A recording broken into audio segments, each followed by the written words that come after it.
Hey, this is Fred Ottman, Tugboat Typhoon, the Shockmaster, the B-A-double-D, Big Steel Man. And the card is subject to change. Watch it. Welcome back to the show! Welcome back to the show!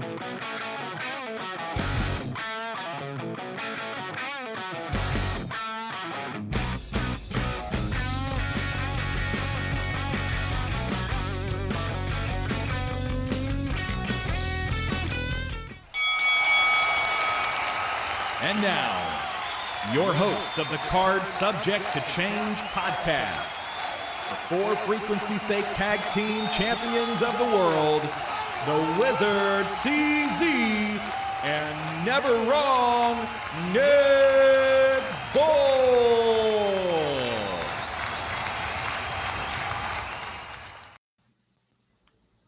Hello, everyone, and welcome to another exciting edition of the Card Subject to Change podcast, the podcast by the fan, for the fan. Of course, I'm your host, Never Wrong, Nick Bull. So happy you have joined us. So happy you found us. And hope you like the next hour or so you're going to spend here with us. This is episode 203 of the Card Subject to Change podcast. Of course, we are powered by Lopez Pizza, built by Durham Remodeling, and colored by Ryan Allison Tattoo. I would be remiss, of course, if I did not mention my tag team partner could not do this alone. He is one half of the For Frequency's Sake Tag Team Champions. We are also co-host of the Card Subject to Change podcast. He is also my tag team partner, co-host, and fellow wrestling fan. The one, the only, the Wizard CZ Wiz. How are you doing, bud? Man, I am doing good. I'm a little on the tired side, and I don't know why, but I feel good. I feel good. You don't know why? I'll break it to you. It's a holiday weekend. That's fair. When holiday weekends happen, you lose track of days. Like I, for a second, like 3 hours ago, kind of shook my head and had to realize, like, oh, I got to go back to work tomorrow. Like, oh, that's it. It's Sunday. Okay, all right, okay. It's we've been sitting around celebrating here for the last few days. It's been hot, and hope everybody's been having a safe and happy 4th celebration and managing the heat out there. But we are here, of course, to talk about wrestling. So you're probably tired because of the long weekend. Didn't feel like it, though. It went by too fast. We got plenty in the tank. I can't wait to meet our guest, CZ, and start talking wrestling. Absolutely. I'm excited to have this young lady on. I've been talking with her for a while. She's been on shows with me like the Joe Monroe Show or the No Cell Roundtable, whichever you prefer. She is one of the best referees on the independent scene. Let's welcome in one Jaina Pryde. Jaina, welcome. Oh, goodness. Thanks for putting pressure on me right away. One of the best. No. Jaina, he's really good at that, putting pressure on you. Yeah. I feel it all the time. He's kind of a tyrant in that regard. No, I'm just kidding. He's not. You're like my dad in the 3rd grade. Put that pressure on me, and I'm just going to let you down. No.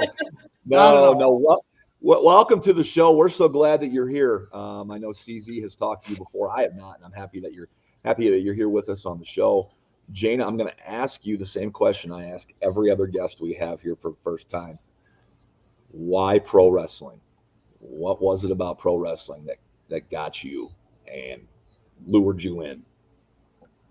I think as a fan, it's the fact that it's like one of the only forms of entertainment that you get to go into and, pay your $20, pay your, $50, whatever, depending on where you're sitting and be a part of the show.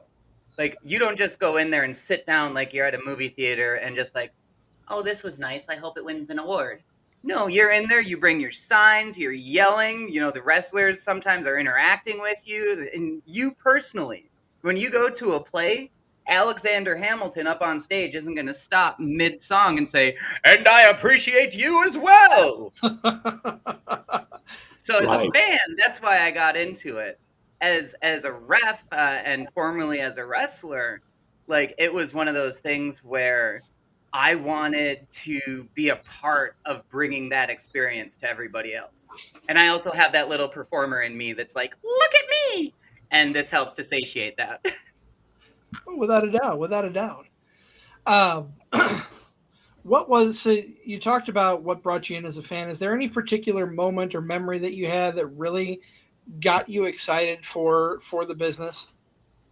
There are two very formative memories that I have as a fan, which was growing up. Ultimate Warrior was doing a program with The Undertaker. And I was watching whatever the show was that was on USA on Saturday mornings that WWF had back in the day. And the Undertaker had like driven nails into the coffin that the Ultimate Warrior was in. And they're just selling it like, oh my God, he can't breathe. He can't breathe. Someone get him out of there. And then it went to commercial. And I am in tears. I am bawling. I'm like, get the Ultimate Warrior out of there. Because I didn't know how much of a trash human he was. And I was like, help, help, help. My mom comes running down the stairs. What's wrong? She finds out. And she turns it off and says, you're not allowed to watch that crap anymore. Ooh. Fast forward 5 years later, 6 years somewhere in there, and my dad and I are at our cabin out in the woods, and miraculously had one of those direct TV satellites. It happened to get all the papers. It's weird. I don't know how that happened. It must have been totally legal. And flipping through the channels, and Survivor Series 9 was and I wasn't in wrestling at this time. My friends liked talking about wrestling, but I didn't really know anything about it. And I just remember being enamored with storytelling that went into that tournament. And it's one of those things that I love about tournament shows to this day is you get an opportunity to tell. It's like a bottle episode of a serial TV show. You get to tell an entire story in this one show and help and let people go along for the ride. So you got the story of the whole show and then the little stories of the individual matches nested into it. And for a fan, I started watching that and just thought, wow, okay, this actually is cool. It's not like I was kind of hyping myself to believe that, oh, what's that wrestling crap? What was your favorite match off that show? I don't even know. For me, it was more the spectacle, because at the time I didn't really have any kind of appreciation for wrestling. And to this day, it's really more the spectacle. So when Vince McMahon came out and was introducing Mankind's first opponent, and he's hyping him up, and I'm like, oh my God, who is this guy? I mean, I know enough from the video packages to know that this Mankind guy must be pretty good. And then Gilbert comes out, or it was just Dwayne Gill at the time. And I'm like, what is this? This is amazing. I love this. And to this day, like comedy wrestling is to me, that's the best form of wrestling. For sure. I people poo-poo on it, but I think there's a place for just about anything in wrestling. And, I think people hear comedy and then they think, oh, it's not going to be a good story or it's not. And that's not the case whatsoever. You're talking about Survivor Series Deadly Games. I love the theme song from that. It's a deadly game. Oh, the horrible theme song they had for it. Deadly game. But you're right. I do love tournament. I do love tournament shows. They've kind of dumbed down the King of the Ring now. But before it was all done in one night. And having it done in one night was kind of always cool because injuries always played a part. And, I always felt that the King of the Ring was a bigger deal when it was at standalone. When Bret Hart won, when Owen Hart won, even, back in those days. That's the King of the Rings. I wish they would go back to the one-night tournament. But I love tournament style wrestling like you were talking about. Who is the best King of the Ring ever, and why is it Billy Gunn? Ooh.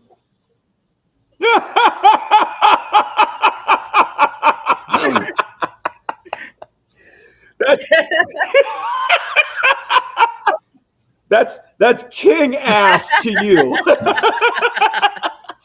All right. So you popped Nick. You got Nick to sing. I tried to get Nick to do WrestleMania the Opera a few months ago, and he just wouldn't do it. I think we found a replacement host, Nick. I'm sorry. I got to leave the show. There you go. I guarantee she's probably a better singer than I am. So, if you do go onto ultimateguitar.com where they got guitar tabs on there, so I play ukulele. And I found the lyrics for a parody Okay. of 12 Days of Christmas this past Yule, and it was the 12 Days of Refmas.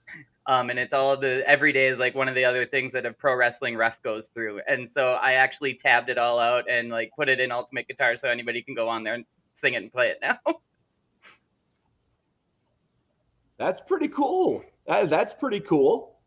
Ukulele, how long have you been playing? Since like 2021. It was one of the ways that I kept myself sane during COVID. Okay, that's fair. Sure. What I'm gonna, the wrestling nerd in me. Do you play any wrestling themes? Can you play any wrestling theme? I learned Randy Orton's theme at one time. Yeah. And I'm trying to mash Randy Orton's theme and the ukulele. I mean, that's awesome. And I learned Jericho's Judas. Okay, I'm down for that. Ooh. I'm down for me, when I play a ukulele, I think that the best cool. thing about it, and I've always been a fan of like covers in general, but is playing something that kind of subverts the expectation of how the song is to be played. So like one of my favorite bands to play on a ukulele is NoFX, the punk band, because it's like, what the crap is this? Oh man, I would love to hear some of that. A punk ukulele tune, that'd be epic. Jaina, I want to go back a little bit. You're talking about comedic wrestling, and a lot of people poo-poo on it, like Nick said, but I got to hear your opinion, because if someone is going to crap on comedic wrestling, I'm going to show them Sami Zayn versus Johnny Knoxville, the greatest comedy match ever, in my opinion. It was solid. I mean, Mark Henry's hand baby grew up and hit Sami Zayn in the face. So yeah. And I think a lot of people, like, we as humans tend to focus on the negative things. Like something can be 99% perfect, and then that one little 1% you're going to focus on. And so many folks from that match like focus on the issue with that mousetrap that happened. And you know what? They did their best that they could. They were doing a prop show in front of thousands and thousands of people. Carrot Top was not there to oversee the prop management of a live show like that, and they did the best they could, and it was amazing. You're absolutely right, CZ. I always will go back and watch that if I get a chance. I love it. No, that very match much shattered expectations. That match it really exceeded maybe because I had such low expectations coming in, because I kind of knew it would turn into a shit show, but it was a shit show for the right reasons. And those guys went out there and just spun a web, told the story. It was hilarious, and it went over well. Like, you can't do what they did any better in that situation, I don't think. And I feel like WrestleMania lately has turned into a place where it's hard to do things. It's hard to try new things. It used to be WrestleMania, they could come out there and really do no wrong. For God's sake, they brought Pete Rose in multiple times to just be pile driven by Kane in various ways. But now it's like, oh, we see this WrestleMania as like this sacred thing, and God forbid you put anything on but 5-star bangers, or bell to bell. And it's kind of weird. I agree. I mean, you can't have a show that is just 5 stars all across the board, in my opinion. It takes away from, you need that ebb and flow for a good show, in my opinion. It has to have those ups and downs. Otherwise, you need, how do I want to put this? You need that break every once in a while from the excitement. Otherwise, you're gonna be dead to rights by the end of the show. Yeah. Nick, to your point, Tucker, when you're on a roller coaster, you're not going downhill the whole time. Right. Yeah, exactly. When you're on a roller coaster, you're not downhill the whole time. You got it, so it's an ebb and flow. And I just think, unfortunately, like the shift of the whole, like the majority of a wrestling community, they want to watch just the 5-star banger after banger, and good for them. But I am told, and comedy, there's definitely like look at this way, like Outrunners. I would label them a comedy tag team. Is that wrong, CZ, in labeling them comedy? They've kind of gotten their push, their connection with fans, because they're kind of a comedy act. But they went on to put on a serious match with FTR last night on Collision 100. Go back and watch it if you get a chance. And so, that's a role that your promoter needs filled, right? So those guys are filling it, and people get pigeonholed into that, and they shouldn't be, in my opinion. I forget who said it. I mean, it's been multiple people over the years, but wrestling has often been compared to a 3-ring circus. And the reason there's 3 rings in the circus is because there's a little bit of everything. You don't like the clowns, maybe you like the elephants. You don't like the elephants, well, maybe you'll like the acrobats. And exactly what you're saying, you got to have that little bit of everything for everybody, as at a local level, as a small indie promoter, and at an international level, because you're never going to make everybody happy all of the time. So it's striking that balance 100%. And we were talking about before with anybody who poo-poos on comedy wrestling. One of the things that I would point out is look at R-Truth, Ron Killing's, the way he's being booked again. Like, he's just show his career. Most of his career, except for the early days, was spent as a comedy act in wrestling. And people love him. He's been a mainstay for decades. And he built it on comedy wrestling. And he has the chops to be a serious wrestler, as we used to see and as we're seeing again. But comedy wrestling got him to the table again. Big time. And it's nice to see. Yeah, I love that he's revamping himself now, and we're getting that former 2-time NWA champion back. But that he wouldn't have the career that he does without the comedic aspect. And kudos to WWE for keeping that act going as long as they did, right? They saw, oh, hey, fans respect this, and despite their annual cuts that they do, he managed to stay off the chopping block, at least until recently. And who knows whether, was that a work? Was it a shoot when he was fired? Who knows? I don't know that we'll ever fully know, but and that's one of the other cool things with wrestling, right? Was it a work? Was it a shoot? I don't know, and I don't want to know. Exactly. You don't want to peel back the curtain too far. I'm going to switch up directions here, Jaina, because I gotta ask a ref question. Do you critique the refs as much as we critique the refs when we're watching like a pay-per-view or a premium live event? I don't know if I critique as much. And I think part of that is I feel like, who am I to critique these people doing it at a high level? If anything, I'm trying to study what they're doing. And if I see something that well, why were they positioned there? Why did they break off like this? And I kind of see it as like a research opportunity almost. And I'll kind of go and ask some other people. So I think there's still a critical eye when I'm watching as a ref, but more so of almost of an inward criticality. Why did they do that? Okay. Why don't I do that? How can I be better by doing that? Oh, sure. That makes a lot of sense. No, I like that. I like that. You mentioned studying, and trying to improve. Who's your favorite ref to kind of watch and study? So, anybody who's watched me enough in the rings and sees my facial expressions will probably know that I hold Aubrey Edwards in very high regard. Okay. And I laugh saying that because I know she gets critiqued for it. And I've gotten critiqued for it as well, but overall it seems to be working. But her and Jessica Carr are really the two biggest ones that I look to and say, okay, what are you doing? How have you gotten to where you are? And in Jessica Carr's instance also, she has undergone this huge regeneration of getting healthier and getting herself more comfortable with her body and who she is. And it's been cool watching that transformation on her part as well. because that's another thing. As refs, we tend to not think about, how we are physically. Are we training? Do we have the lung capacity? Is our cardio going to get blown up right away?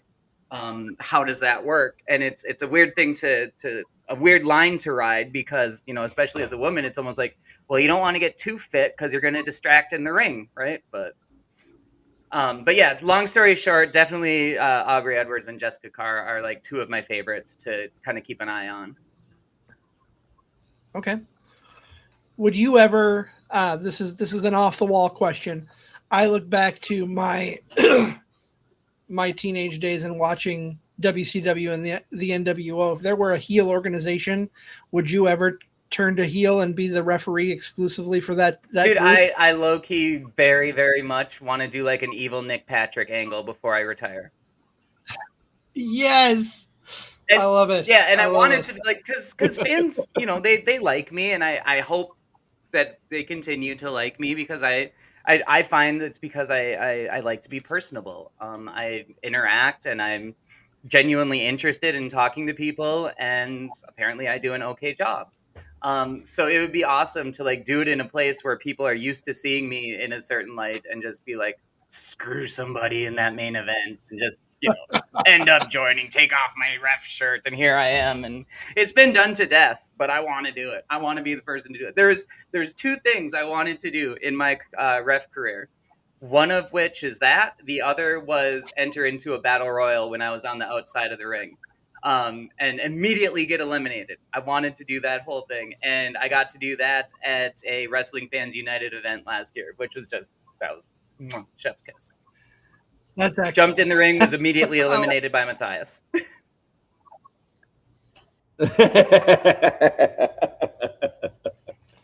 That's no, for sure. I like that you got to scratch that one off the list. Now, how about the other one? Are you going to be able to pull that one off? I want to, but at the same time, like, I have this weird thing in me where I don't like suggesting things that might put me over as a ref, because that's just like it's turning into more of a gray area, but it used to be a really icky area. Like, refs are wallpaper. That's it. You're there to help facilitate. You are a support role. But we see that kind of get subverted from time to time. So does it work when it does get subverted, especially at an indie level? Yeah, oftentimes it does. But I'm often not the kind of person that will try to suggest something like that. Like, great example is last night I was working a WFU show. And after the main, it was supposed to be, some shenanigans coming into the ring. And there was going to be, a post-match beatdown setting up for the next show. And I said, hey, if I happen to still be in the ring when you guys run out there, just bump me. The only reason that I was comfortable suggesting that to them is because I'm friends with them, and I can say, that's not to say that I have that closeness with them that I can be like, I'm going to suggest this, and you guys know that if you say no, I'm not going to take offense to it, and you guys know that I'm not trying to make myself the main character. In that, guys, we've seen refs here locally that have taken a bump and the crowd is still leaving and they're laying prone outside the ring. How long is too long to be down when you take a ref bump? If it's the main event? Yeah. Until somebody comes to get you. Well, that's fair. That's what I've always told people. I'll admit that it might be, to kind of play a prank on them a little bit too. But like when I'm head reffing on a card and another ref takes a bump in the main, I'm like, you lay there until somebody comes to get you, because those are the two biggest guys in the company right now, and you're made of wet paper. So I've let somebody lay there right up until the crowd was out of there and we started taking down the ring, and then I'm like, all right, come on, I got you. And to his credit, he laid there the whole time. It's great. I love it. I have a couple more questions, Jaina, but we're getting close to that half-hour mark. We do have to support the other parts of the network here for frequency's sake. So we've talked about it in past episodes about the Toys for Tots Fantasy Football League. I'm going to let our commercial speak for itself. We'll be right back here in just a moment. Football season is just around the corner, and once again, For Fantasy's Sake is running its annual Toys for Tots Fantasy Football Leagues. Don't miss your chance to be crowned the best fantasy football player in the Quad Cities. The For Fantasy's Sake Toys for Tots Bowl is loaded with great prizes and even better local celebrity participants, ranging from professional athletes and news personalities to your favorite FFSQC personalities. To sign up, just visit For Frequency's Sake on Facebook or Twitter and follow the links. What's going on? It's Mr. Billy. It's loud as hell in here, but you should be listening to Card Subject to Change. Now, I just want to point out as we come out of that, Nick, they flashed a bunch of names up as to who the celebrities are. It may have been up a little too quick for you there, but neither of our names are on that list. And I just got word from All Ego DJ Jarvis that we are 4 people away from having a league for the Card Subject to Change. We need 4 more signups. Are you a fantasy football player, Jaina? You want to? I was just gonna say, okay, let me get my QR scanner out. We're Chris is pandering for fantasy openings. No, I'm just kidding. I don't think I've gotten signed up yet. Shame on you. I was going to do it after the 4th of July holiday. I know, shame on me. I think. But welcome back to Card Subject to Change, podcast by the fan, for the fan. Of course, we are powered by Lopez Pizza, built by Durham Remodeling, and colored by Ryan Allison Tattoo. I'm never wrong, Nick Bull, joined by the Wizard CZ. We are chatting with Jaina Pryde, and we're just asking her a bunch of referee questions. And I want to ask her what her favorite ref bump is, and what is the greatest ref bump of all time. Card subject to change. Perfect. Submit. Yay! Oh, you can't see it, but I'm signed up. I'm signed up for the Toys for Tots Fantasy Football. 3 away. I also just wanted, before I answer that really quick, as I was looking at the QR code, like I know you guys do the Toys for Tots thing, which is awesome. But where I come from, T for T means something totally different. Well, that was not my call. That's from the powers that be up above. He likes to think of himself as our tribal chief, but best ref bump of all time, I really don't know. That's a great question, though, and it's not something that I've ever put any thought into. My favorite ref bump, for me personally, was getting to take a bump onto some glass at a Ruthless Pro Wrestling show in Chicago. It was... I got to hear about this.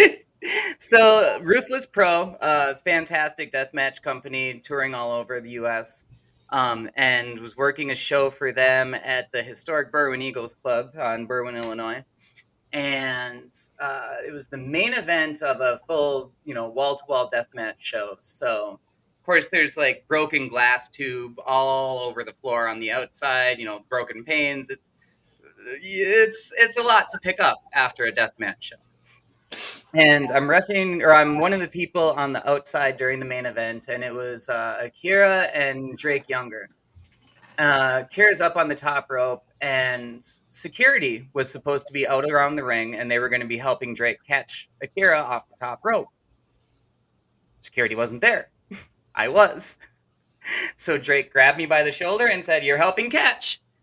And I'm like, "Yeah, cool, no problem. I've done this before." And as Akira launches off the top rope, I remember all the glass behind me. And as he's getting closer, I think, once again, I'm made out of wet paper, and that means that I can't move. So he comes down, and I catch with Drake, and I take the bump, and it was fine. But then I had to lay in the glass for way longer than I would have liked. So I'm just like, don't move, don't move, don't move. But yeah, so I mean that's not something that many refs can say, that they took a bump onto some broken glass. So don't get me wrong, it makes me sound way more hardcore than I actually am, which is part of the reason that I like saying it. But I want to go back. Well, it definitely gives you some credit. yeah. I want to go back before the break and just now a few minutes ago. You're talking about how the ref is kind of wallpaper, kind of background noise, but at the same time, as the referee, you're playing an integral part in the story in any match. Talk about that and how it feels as from a ref's perspective, be a part of that story that's being told. For me, so there's a couple things that always come to mind when I think about that. One of the people who I've had the privilege of learning under has been referee TJ Bowles. And he said to me one time that being a referee is an awful lot like pizza. So if you have a pizza and you're describing the best pizza you've ever had in your life, and you're talking about the crust, and it was chewy but crispy, and it was just right. That cheese, it was melty, it had a little bit of crunchy bubble stuff on it. Don't you like that? Those pepperonis, they were curling up, doing that thing. The veggies, they were cooked but not mushy. The whole thing was great. Now, what did I not mention? The sauce. Now take that same pizza, make the sauce be a little bit runny. All of a sudden, the best pizza that you've ever had in your life has been ruined because of one thing, the sauce. A referee is an awful lot like that. When we do our job right, we're not even being mentioned when they're talking about how great that pizza was or how great that match was. But when we do our job poorly, we're all people remember. So that's one of those things where it's like it's a good reminder that just because you're not the main character doesn't mean that your job isn't just as crucial. And the way that I've always kind of seen that for myself, and part of the reason that I enjoy reffing as much as I do, is because, like, if you've ever played like a team-based RPG, like whether you're playing Dungeons and Dragons or World of Warcraft or something like that, you've got your tanks, the people that take damage, you've got your damage dealers, and then you've got your healers. And the healers are the support class that make sure that the other people can do their jobs. I've always enjoyed playing healers in World of Warcraft, and being a ref is an awful lot like being the healer out in the ring. You're the support class. You're there to be like, hey, you okay? Hey, just so you know, this guy's got to do this. Hey, you're at this many minutes. And just making sure that these people have the tools that they need and are supported in the way that they can be to put on the show of the night.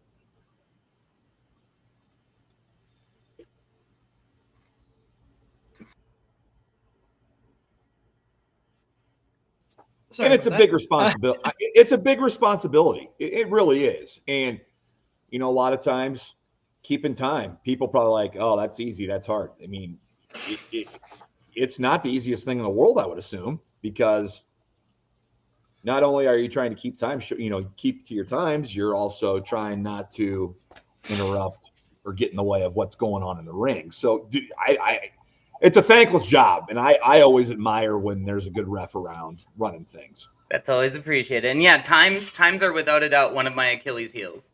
Like, truth, full disclosure, the two things that I work on the most because I have such a hard time is keeping track of the time. Like, if there's not a clock in the arena somewhere that I can see, and if we're not using radios where I'm getting cues, good luck. I'm going to give you the best I can. Because a lot of places are like, well, you shouldn't wear a watch either. Okay, I got that. The other one is in-ring communication. And it's besides being allergic to bumping, like, that's part of why I don't wrestle, because I can't hear as well in the ring. I've got considerable ear damage from being an idiot in high school with loud stereo systems. And for me to, like, be able to call stuff in the ring and to kind of hear that, it's tricky for me. So yeah, it's nice exposing my flaws too, I guess.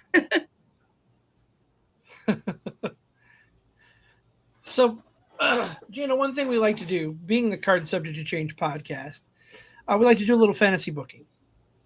And this is a unique experience because usually we're talking to the wrestlers on the indie scenes. Is there a match that you would like to replace the ref in? That you wish you could have refed? Good one. Oh my gosh. Wow, that is a good question.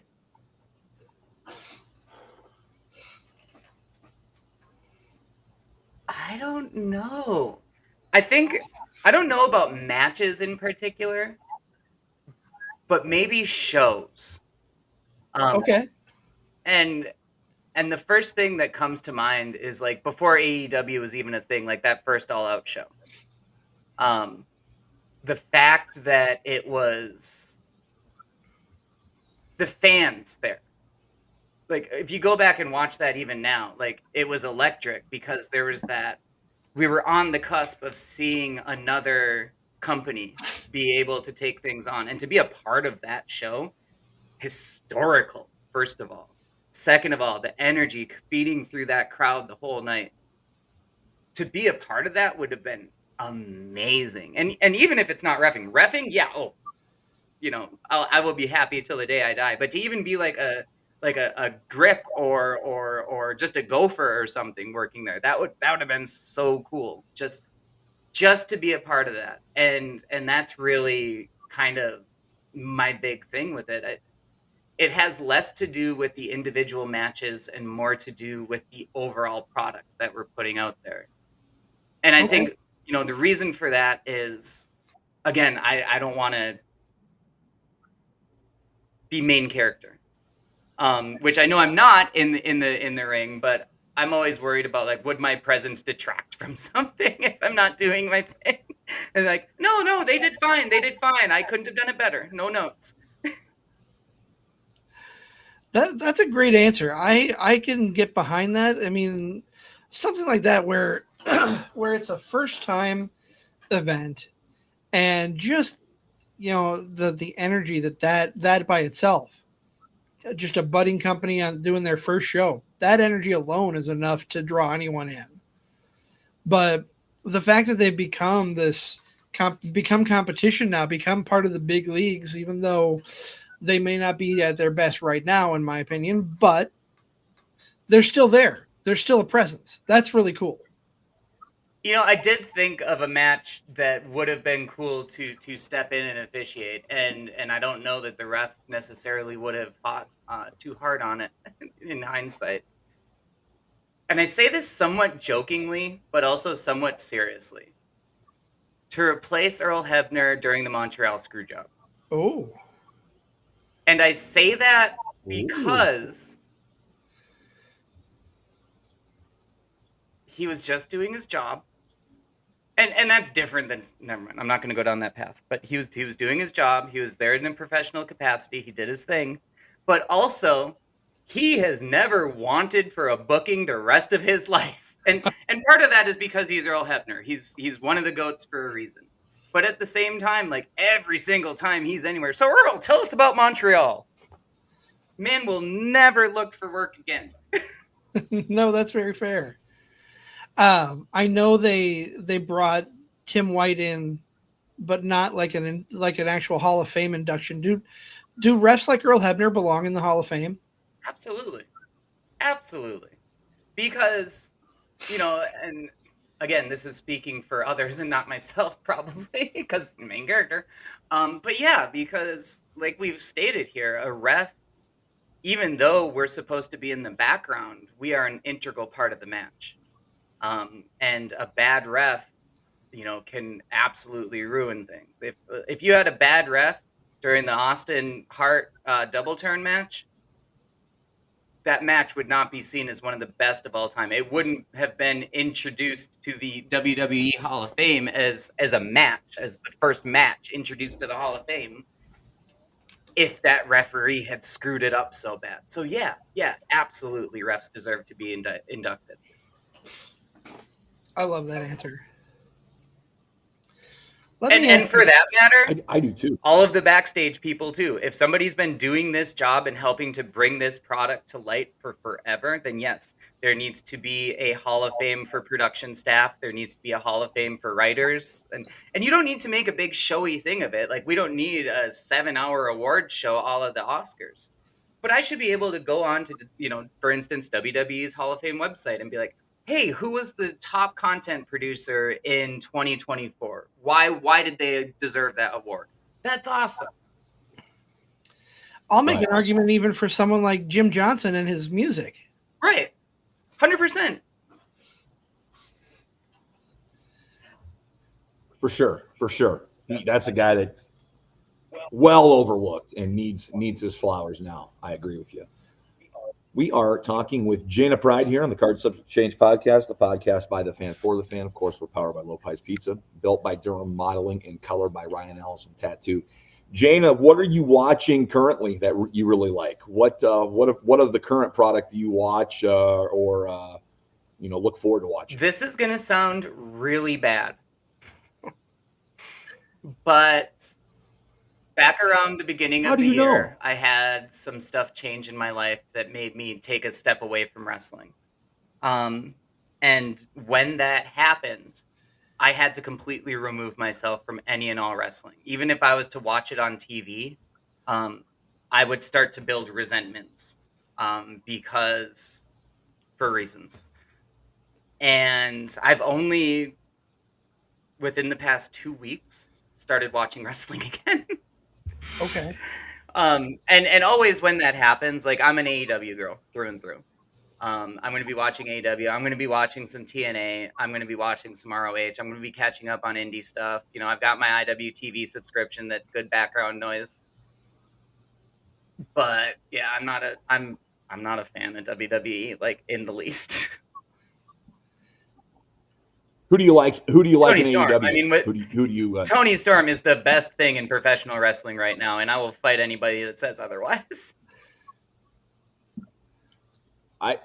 I won't disagree. I think it's definitely the best character AEW has ever done. 100%. And she has totally killed it. I'm looking forward to the match with her and Mercedes, because the build's been really good. Yeah, it's funny. Like you actually mentioned Dynamite 100, or not Dynamite, Rampage. No, not Rampage. Rampage is gone. Collision 100.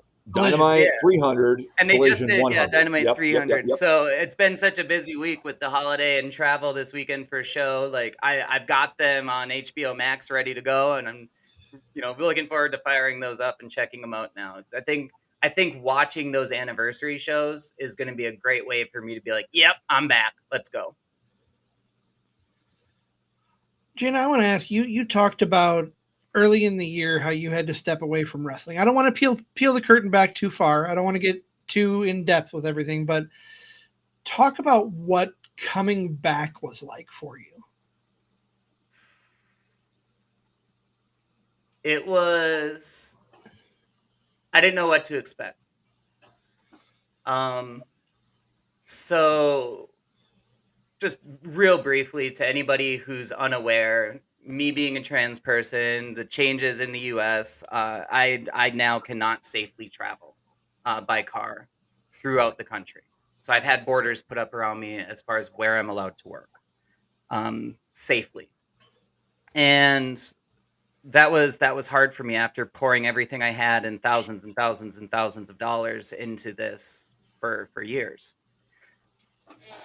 When I came back to it, I wasn't sure how I was going to feel, because the last show that I did before I decided I needed to step away was hard, because one of the things that happens in a wrestling locker room is you all have that camaraderie. And besides talking about what you're doing that night, you're spending a lot of time talking about, where were you last week? Where are you going to be next week? What are you hoping to do this year? And I didn't have those conversations anymore. I wasn't able to have those conversations. So for me to be there, that when I said like I would watch wrestling and I would grow a resentment, that's why. Because I wasn't able to shoot for that anymore. Not safely. And so the first show back was a Fantastic League of Wrestling show in Chicago on May 31st. So it was actually on my birthday. That's how I said I wanted to spend my birthday this year, was getting back to a show. So a friend of mine, we drove down to Chicago for it, and I wanted to make a weekend of it, because I'm like, oh, I don't know how this is going to go. I hope it's okay. but getting to work with Flo for that weekend, I knew that it was going to be a good experience because the people who run Flo, like I've got a lot of respect for them. We're friends. And that's not to say that bookers hire bad actors intentionally. If anything, every booker that I've ever worked with goes out of their way to make sure that they don't hire those people. But I also knew that this was going to be a family-friendly show. It was for a group of about 1,000 special needs individuals. And knowing the owners as I do, this was going to have the potential to be the safest locker room where I wasn't going to experience anything. Realistically, did I think I was going to experience any backlash? Because this was shortly after I came out publicly as trans also. I only did that at the beginning of the year. And to be able to step into it and go to a place where I could just focus on my fundamentals and be around like good people was a lot. And I actually went up to the folks at the end.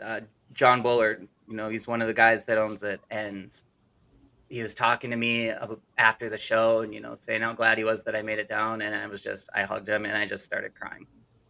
And I was like, I didn't know how much I needed this back in my life. That said, I've got a couple rules with it now, so I don't overextend myself. Right. I've had to put up some barriers so that I can, have divergent interest or diverse. That's the word. We're not supposed to say that word in this country anymore. Interests. So being able to get back into it, but doing it more on my terms has been nice, unexpected, and kind of a pleasant surprise. Because really, if you would have asked me 4 months ago if I would ever be stepping into a ring again, my answer was I don't know. And that scared me because my found family is in the wrestling community. And honestly, the people that I meet here, even in wrestling, is why I keep coming back personally. Why do I do it? I always say it's because of representations, because I want to go out there and I want to put on a show. But what does Jaina get out of it? She gets that interaction. She gets those people. She gets her friends. She gets her family. And to be able to get that back, to answer your question, was it surpassed my expectations in every way. I love that word. I love that word family because that's been my experience a majority of the time wherever I've been, whether it's been as a fan, as an announcer, as a podcast host. It's very rare that that community doesn't have that family aspect, at least where I'm sure there's always going to be somebody in every place you go that has that negative attitude. But for me, I haven't found that toxicity level wherever I've been, and that I love that because it's such a strong-willed community and such a tight-knit community in the wrestling world. And there's a lot of trust that we have to have with each other too. You don't gain that level of trust generally with like the dude that you're down, clocking 40 hours with at the office. You're going to gain that level of trust with somebody that you're going in there and putting each of your lives on the line. And that's not hyperbole, right? Like there's a chance every single time a guy goes through that curtain, there could be an accident and they're not walking back through. Right. Where does Jaina Pryde see herself 5 years? In Tahiti. It's a magical place. No, do they have wrestling in Tahiti? I don't know. They will when I get there. No, it was one of those things, or I'm sorry, 5 years. It's kind of hard for me to say because I'm not even sure what the rest of this year looks like. I'm kind of rebuilding what wrestling looks like to me, and how it works in my life. No, one of the things that I've started talking to people about, my bookings, I'm not taking as many bookings. I am kind of taking a lot of that energy and financial investment, frankly, that I put towards that, and I've started putting it into trans activism work. So people who follow me on socials know that over the past 45 days or so, I've chosen to take that pivot and to use my platform to lift trans voices in addition to talking wrestling and just being the chaos gremlin that I am. So that's part of it. I want to keep growing that part of it where I can raise those voices. I want to keep working in the wrestling industry, and part of that also is if I'm no longer going to be trying to push for those top jobs, because the goal for me was always to work for AEW. It was always, I want to get a call from Tony Khan saying, Jaina, we want you to come in. We need a ref for an ROH show. We'll give you a tryout. Yes, sir. Thank you, sir.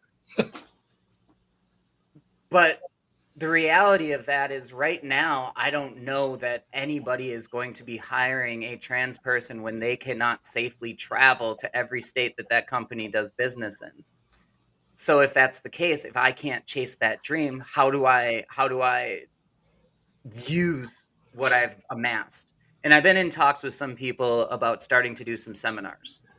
And I'm thinking that, that might be a good way for me to kind of continue to be really active, but be more deliberate with how I'm doing it.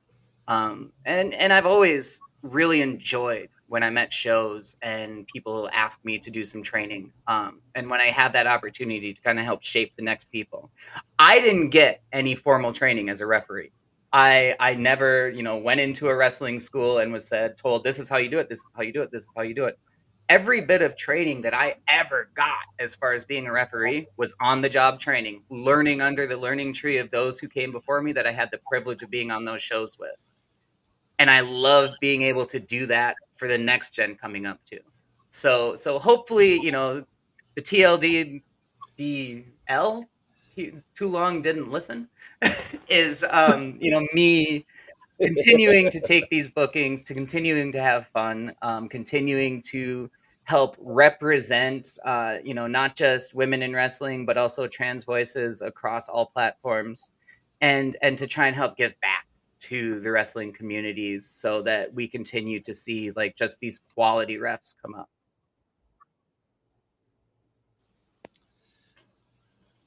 Oh, for sure, for sure. And I follow you closely. I have one of my best friends is transgendered. I have always steered her in your direction, especially at the beginning of the year when you came out. That was one of the most powerful things I've ever seen. It's inspiring for me and for everybody out there. I hope also feels the same way. I hope so.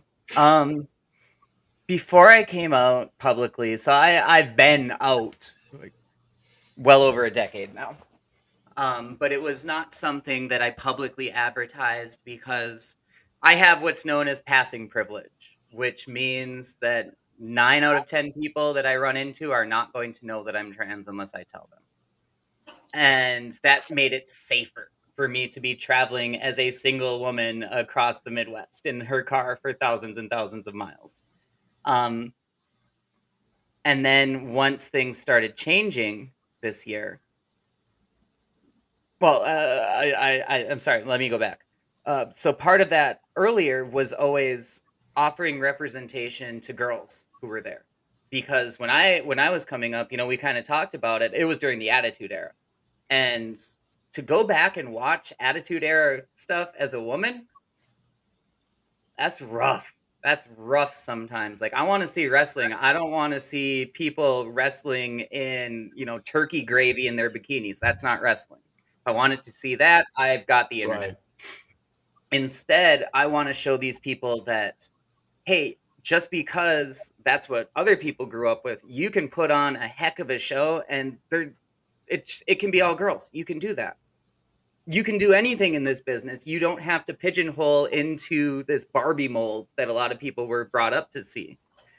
Now, as an out trans person, it's equally important for me to do that representation as well. really to just kind of show people that it's okay to be trans. It may not seem like it. It might be and is scary as hell, but you can still succeed. And if I can do it, I'm nothing. I am absolutely nothing. And if I can do it, though, literally anybody can. Amen. I don't know that there's much else that we can say following that, to be honest. No, I didn't have a follow-up question. That's a mic drop moment right there. I don't have a follow-up question, so well said. But we are getting really close to that hour mark, Jaina. It has been an absolute pleasure having you on, and I do hope you come back at some point so we can catch up with you, see where you're at down the road. I guess the last thing while we wrap things up, where can people find you if they want to see you reffing coming up in the next few weeks? So next show that I have this month, July has always intentionally been a light month for me. I try to keep it clear so that I can spend some family time with my kiddo. But I did just get a show booked for the end of the month on the 31st with Under the Lights Entertainment. That'll be in near north central Wisconsin. I forget the exact place where it is right now. Got a whole bunch of dates coming up throughout the Midwest in August, so be on the lookout for those. And you can find all the ways to follow me, to chat along, to do all of the fun stuff, finding out where I'm going to be next by going to jainapryde.com. And if I can plug something for a moment, by all means, go ahead. Backed by popular demand are the trans and rainbow flag Jaina Pryde Be Brave t-shirts. These were something done by me at the beginning of the year as a fundraiser for the nonprofit Advocates for Trans Equality, a legal action group here in the United States. And I've had people reach out to me asking me to bring them back. So they are back up on my Pro Wrestling Tees store, and 100% of every penny that comes in after the cost of making these gets sent right to Advocates for Trans Equality. So I don't see a cent of this. But if you want to help with what a lot of us are going through right now, pick up a shirt, represent yourself, represent that you are an ally or a queer person, and help put some money into the pockets of those who are helping us. Absolutely. Well, that I think is going to put a wrap on this episode. Jaina, like I said, it has been an absolute pleasure having you on. So thank you very much. Appreciate your time and glad you were able to join us. We coming up for Card Subject to Change. Of course, we have our midweek show, The Kickout, coming up on Wednesday. Next week is the weekend from hell in the wrestling world because there is nobody out there who does not have a show. AEW, WWE, NXT, local promotions all across the board. Everybody has a show next weekend. And indies all around us are having a show on July 12th. Everybody's having a show. If you don't want to support the big dogs, WWE and AEW, definitely go support the independent scene. They put on a fantastic product no matter where you go. But for my co-host and tag team partner, Never Wrong, Nick Bull, I am the Wizard CZ. This has been the podcast by the fan for the fan, Card Subject to Change, powered by Lopez Pizza, built by Durham Remodeling, and colored by Ryan Allison Tattoo. We will see you right back here next week for another episode.